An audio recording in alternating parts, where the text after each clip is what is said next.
got you here. Yeah, go ahead. I don't know if this is in the documentary or not, but I know there was a brief moment in the early 70s when you were with the Atlanta Hawks for part of a preseason. And the word was you and Pistol Pete would stay after practice and play. True? Absolutely. What were those like? Absolutely. A phenomenal experience both ways. Pistol Pete handled the ball better than anybody, had more tricks than anybody, even the Globetrotters. And he was a gym rat, and he loved to play. So Cotton Fitzsimmons would run a practice, and we'd work hard. Lou Hudson was on the team. Walt Bellamy was on the team. Don Adams was on the team. So you had a lot of special guys, a couple of Hall of Famers. And once practice was over, they all left, and Pete and I stayed there, and we looked at each other, and we said, let's play one-on-one for dinner. So I had to buy a couple dinners, and he had to buy a couple dinners. But we had fun, and, it was just getting that extra work in, plus, some bonding time. Oh, that's awesome. And it ended all too soon because the league disallowed me playing with the Hawks.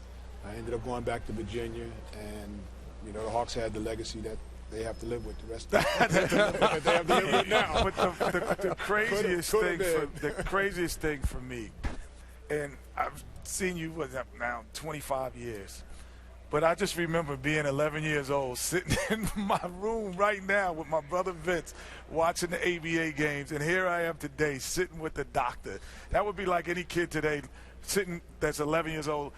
Oh, I watch Kobe and I watch LeBron. And then all of a sudden, 20 years later, you're sitting right there with him every day and talking. Pinch me. It's like it's an undescribable feeling. No, don't pinch me. You don't have to pinch me. He said pinch me. He said pinch me. But no, it's an undescribable feeling, Doc, because not only that you were you taught us as basketball players how to act as people without knowing it. Because the way you carried yourself on the court, the way you carried yourself off the court, we always wanted to emulate what you did off the court is just as much as on the court, which is very difficult to do in any era, to have someone know what you did. And this is an era before Instagram and Twitter, and you could know what guys were doing. But we would be able to find out how Dr. J walked, how Dr. J carried himself, his clothes he wore. And we all wanted to be that. And we always would say, he's a distinguished gentleman. And that's what we always tried to be. Dr. J, most players, especially in this era, they, emulate players of the past. Who did you emulate, and where did you get so much swag from? Well, for me, Elgin Baylor was the guy. He was the guy. I saw him play on TV. I saw him grab the rebound, take it coast to coast, look the pass off and throw it to somebody for a layup or take it all away. So he was the guy who I wanted to go out in the playground and be like. Now, I loved Oscar Robertson, and I loved Bill Russell and Jerry West. And, of course, everybody loved Wilt Chamberlain because we all wanted to be the big guy, but I knew I wasn't going to ever be 7 feet. So I developed a few finger rolls and a few Wilt moves, but nobody else was going to. There was only been one Wilt. So I looked at those guys, and I didn't look at them more I didn't look at them for swagger, dress, or whatever. I just looked at them as ball players on the court. People I looked at off the court were pretty much my family members, my cousins, my uncles, my aunts, and this is part of what our documentary is about, paying homage to the family history, the Ervings, the Abneys, the Williams.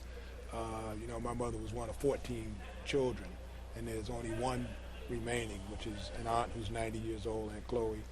And I'm shouting out to her like you guys always do, in case you decide to stay up and watch. Celebrity name in case you decide to stay up and watch. So paying homage to the family, because I know I just didn't come from outer space. I didn't come from an egg. I came from people. And paying homage to them is part of my motivation for wanting to get the story out now. Well, technically, you did come from an egg. Thank you, Dr. Barkley. We do have another doctor up here. We'll be back to wrap things up on Inside the NBA, presented by Hyundai in a second. Olden Polynice truly enjoying listening to Julius Erving on NBA on TNT. He was swagged before the word. Indeed. OP. Hashtag legendary. Get your hands off me. He was the first. Get your hands out of his pocket.